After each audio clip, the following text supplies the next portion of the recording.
যেহেতু ইলিশের সিজন, তাই আজকের আমার রেসিপি ভাপা ইলিশ। তো চলে যাওয়া যাক। ভাপা ইলিশের জন্য আমি এখানে 4 পিস ইলিশ মাছ নিয়ে নিয়েছি। মাছটা এবার আমি ভালোভাবে ম্যারিনেট করে দেবো। তার জন্য প্রথমে আমি অল্প হলুদ দেবো। যেহেতু সর্ষে বাটায় আমার অল্প লবণ দেওয়া হয়েছে, তাই আরো সামান্য একটু লবণ দেবো।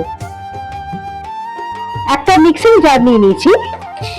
এতে আমি 2 চামচে সাদা সর্ষে দেব,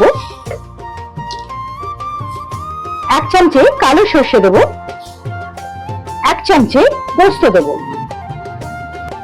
2 কাঁচা লঙ্কা দেব, অল্প লবণ দেব। এবারে এটা অল্প অল্প জল দিয়ে একটা স্মুথ ব্লেন্ড আমি করে নেব। আমি বাটাটা একটা বাটিতে ঢেলে নিয়েছি। এইটা এবার আমি এর উপর দিয়ে অল্প অল্প মাখিয়ে নেব।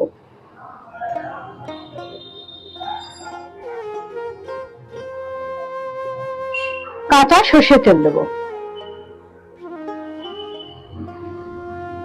মাছের গায়ে এই সব মশলাটা ভালোভাবে মাখিয়ে নেব। এবারে এরকম একটা টিফিন কৌটো নিয়ে নিয়েছি আমি এর মধ্যে এই মশলা মাখানো মাছগুলো একটা একটা করে বসিয়ে দেবো।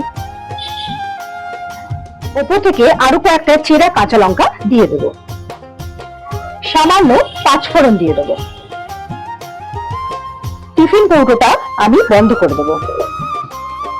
এবারে মাছটা ভাপে বসানোর পালা।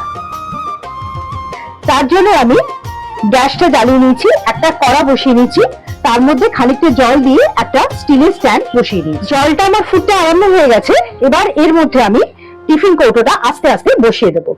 এমন ভাবে বসাবে যাতে হাতে জল না ছিটকে লাগে, সেটা খেয়াল রাখবে। এর উপর একটা স্টিলের চাপা দিয়ে দেবো। এবার এটা ভাপে হতে থাকবে। ঢাকনাটা খুলে দেখি। ভাপা ইলিশটা আমার রেডি হয়ে গেছে। টিফিন কৌটোটা ঠান্ডা হলে আমি তোমাদের দেখাচ্ছি। চাপাটা খুলে তোমাদের দেখাই। দেখো কত সুন্দর হয়েছে। একটা মাছ তুলে তোমাদের টেক্সচারটা দেখাই।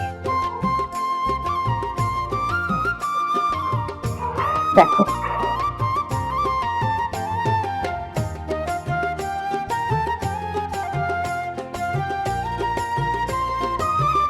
বর্ষার মরশুমে এইরকম ভাপা ইলিশ যদি পাতে পড়ে তাহলে জাস্ট জমে যাবে।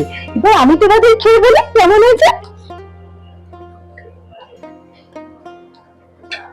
জাস্ট